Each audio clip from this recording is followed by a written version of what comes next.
Hey guys, welcome back to the BuzWeaver channel for this Friday, November the 1st. We are 4 days away from the election. I hope you guys, if your state allows for early voting, I hope you guys have gone out and voted early.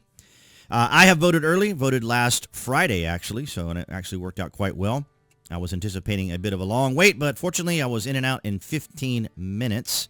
Now, before I get into all of this, I'm going to try not to overwhelm everyone with information overload and eye flipping between different tabs.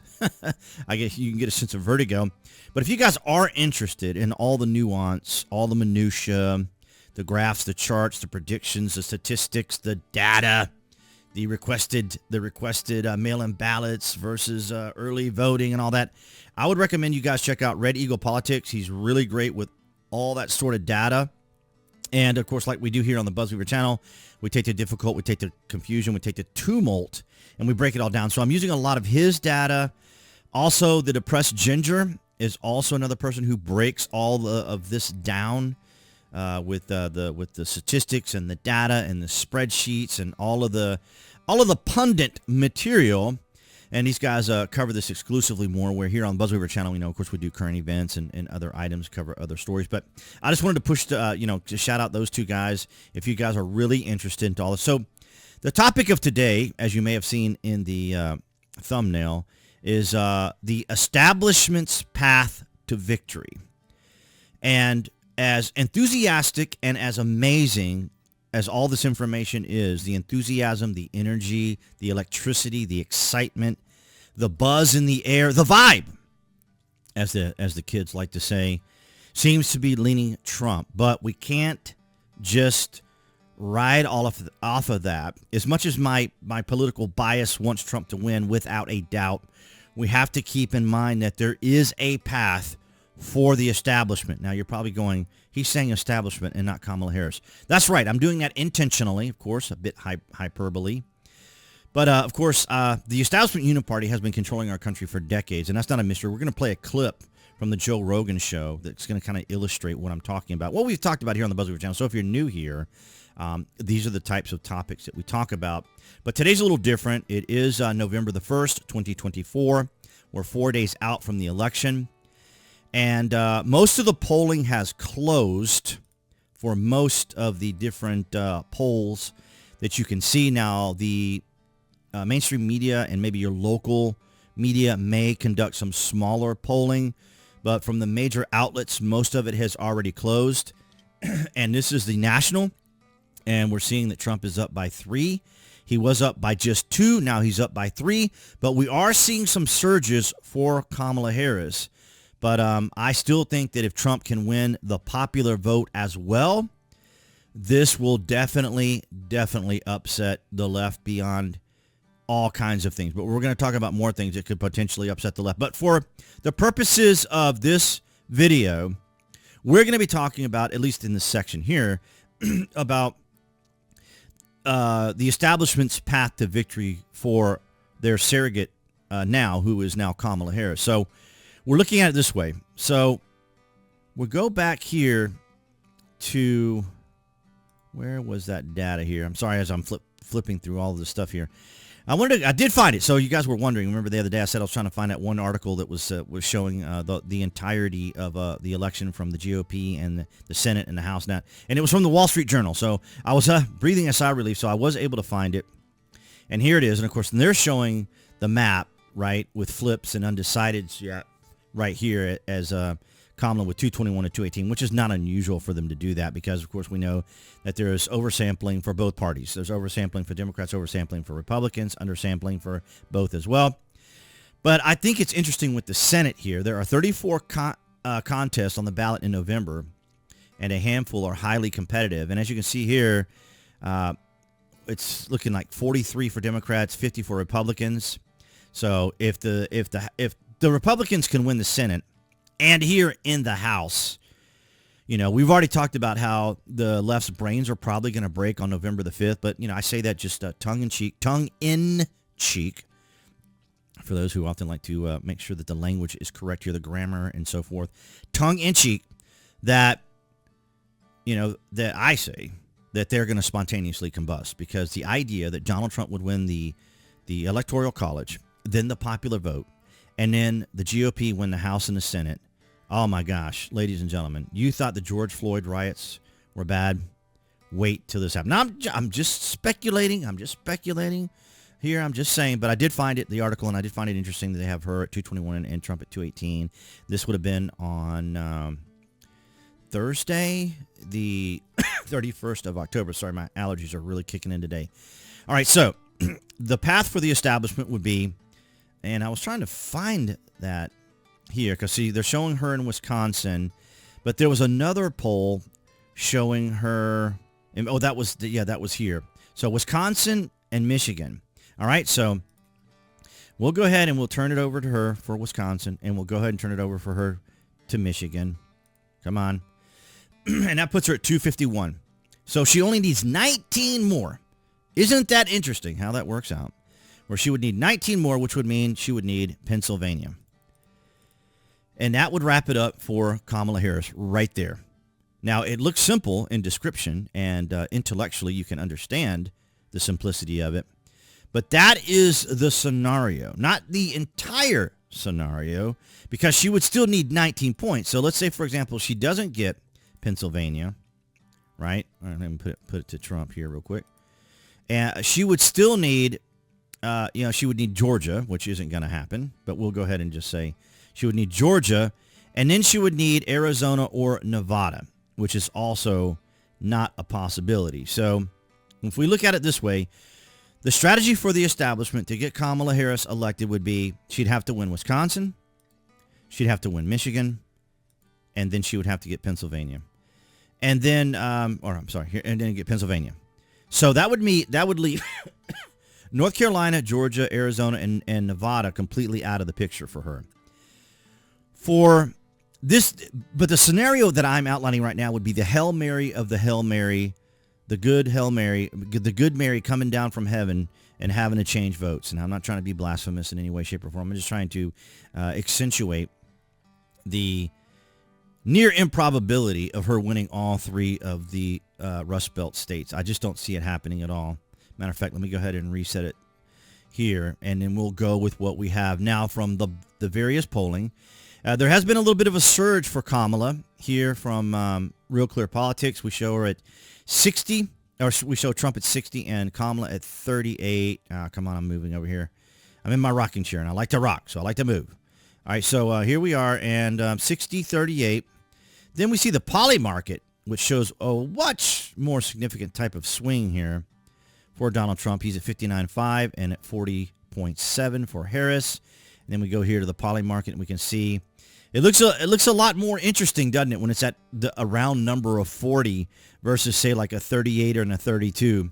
But it's showing her up a bit, so she's making a tiny bit of a surge. It looks significant, from the perspective that we're looking at it from.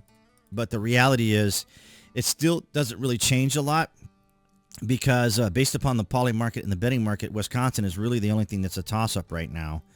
And as we just illustrated there, she would need Wisconsin, Michigan, and Pennsylvania to win, at least in a clean 270 even sweep, because all the other states are just looking like they're just completely out of her grasp. And then, of course, it becomes even more closer. Is that correct? Even more closer? Yeah, here in Predict It, with Trump at 53% having fallen 2 cents and Kamala Harris at 51. So, a lot of interesting stuff going on today and for the next 4 days. We're not going to see as much polling, as I said, because most of them have closed, you see, on 10/31. So a lot of them have closed on Thursday.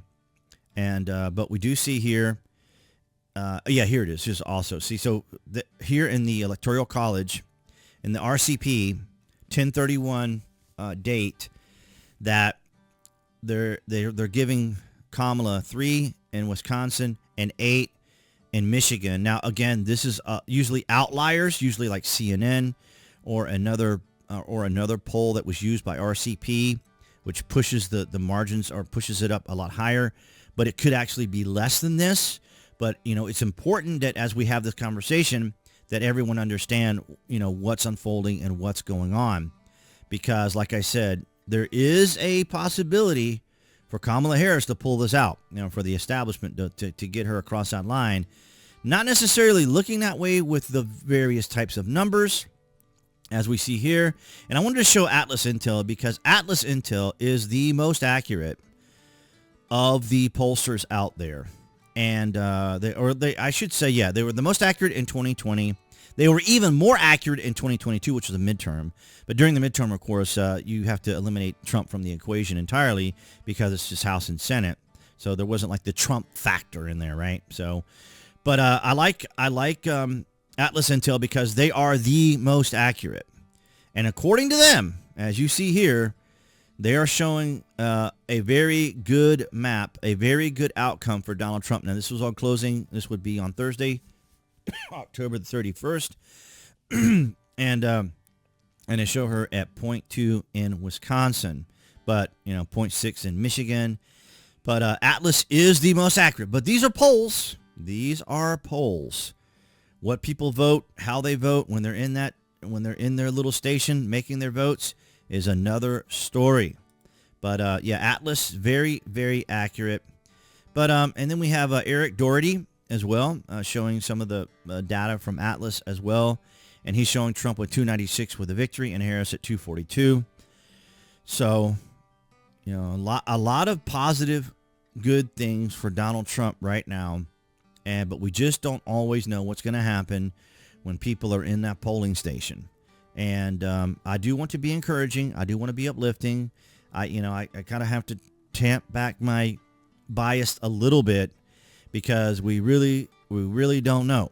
But if things are going the way they are, let's go ahead and kind of look at, we'll just go ahead and use Intel here, Atlas Intel, since they are the most accurate.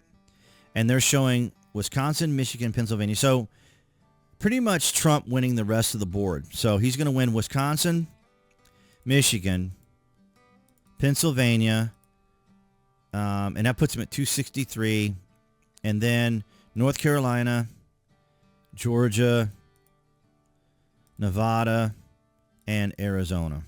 And that's going to put him at it's going to put him at 312. Now, it's probably, I don't know. I'm not sure what I might be missing here from his map. Yeah, South Carolina. I think I included South Carolina. Yeah, I did. Okay, so what about Virginia? Okay, yeah, blue. Okay.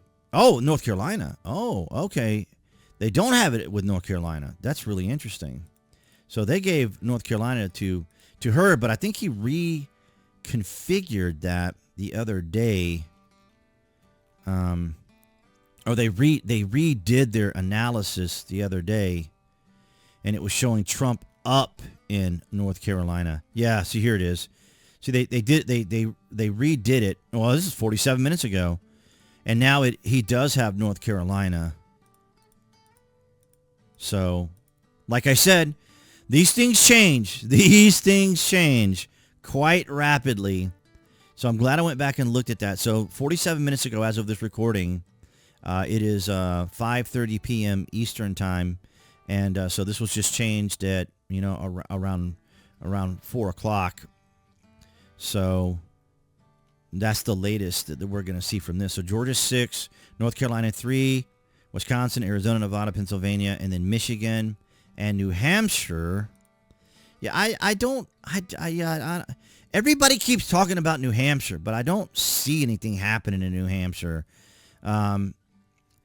Connecticut, obviously, let's go see if I can get New Hampshire. So 84% chance for Kamala Harris in New Hampshire. So I don't know what they're talking about over there, but, like I said, I'm just reading the polling.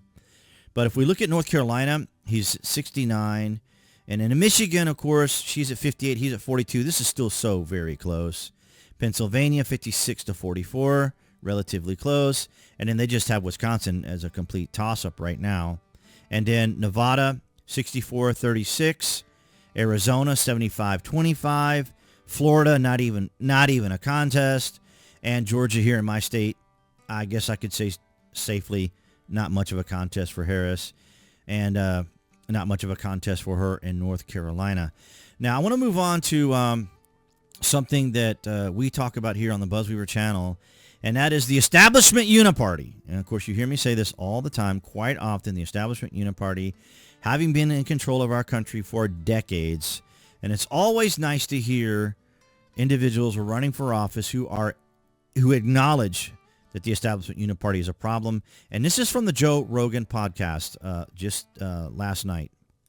The biggest difference, I think, between Kamala Harris and Donald Trump is actually foreign policy. And there are three issues, man. I mean, I've learned this in my own brief political career. There are three issues where you are not allowed to challenge the establishment. One is trade. You have to be pro-free trade. Everything is good. Let as many Chinese slave labor-made products into your country as possible, even if it destroys native industries. That is number one, the most important issue to our establishment. The number two most important issue is immigration. And the number three most important issue is foreign policy. And maybe actually foreign policy is the biggest. Because if you criticize the wars and you criticize American foreign entanglements, that is where people get really fired up. And what is the root of that, you think? Well, I think some of it's financial, right? I mean, Liz Cheney wants her board seat at Raytheon and everywhere else. That's part of what's driving it. Of course, her dad was a major owner, or I believe that he owned a pretty significant stake in Halliburton. But I actually think, I don't want to overstate that, because I actually don't think that's most of what's going on.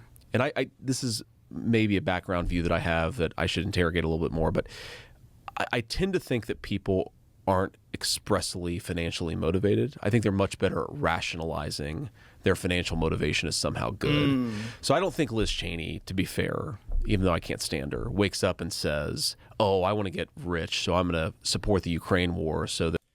And that's the point that we make here on the BuzWeaver channel, is that the biggest component in the Establishment Uni-party is the military-industrial complex.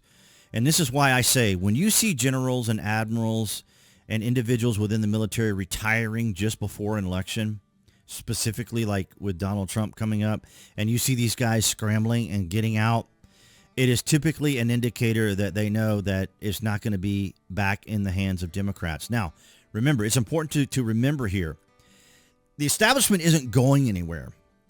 Even though, say, Donald Trump wins, the establishment isn't going anywhere. They're still going to be there. They're still going to hamstring. They're still going to try to disrupt. They're still going to try to obstruct everything that Donald Trump does. Because like he said, and this is why I left the Republican Party back in 2004, is I could see that with Dick Cheney. We could see Dick Cheney being part of Halliburton, and we could see that the shift, right? That was my concern with the establishment then.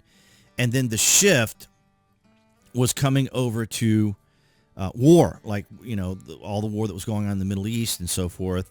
And, and it perpetuated into Obama's administration, because Obama said he was going to try to end the wars. And it never happened, because the military-industrial complex has so much power and there's so much money to be made. And politicians like their money. The government likes their money. Now, I'm going kind of into a little bit of hyperbole, a little bit of bias, but you see the picture. And that's why I wanted you to hear it from J.D. Vance himself, because that way you guys would know, for example, that the establishment is there. Okay, it exists. It's 5 years ago, if you had talked about Davos, if you had talked about the deep state, if you had talked about the military-industrial complex and all these sorts of things, you would have been labeled a conspiracy theorist, because these things do exist. Davos now they show it on stream. People go there and they stream Davos, and of course saying the deep state. It's commonly referred to now. The Establishment Uni-party is commonly referred to as the deep state, and so it's extraordinary. Is it not? I mean, where we're going. And, of course, you are welcome to give your thoughts and opinions down below in the comments section.